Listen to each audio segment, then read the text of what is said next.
In this video, we'll learn how to uninstall ReShade from PC. In order to uninstall ReShade from your PC and game, all you need to do is firstly open up the browser of your choice. In the search panel, type in ReShade and hit enter. After that, head into ReShade Home. From here, select download, then download the latest version. Now the download will begin. Now in order to uninstall ReShade, just double click on the install file.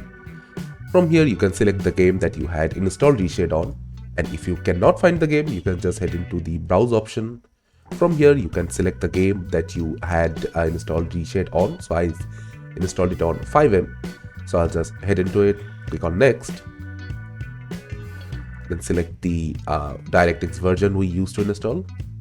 Now in here we'll find three options. From here we'll just select uninstall ReShade, then hit next and then click on finish. So now the ReShade has been successfully uninstalled. This is how you can easily uninstall ReShade from your PC and game and enjoy it as you please. Thank you for watching. Subscribe to our Topical Talks channel for more videos.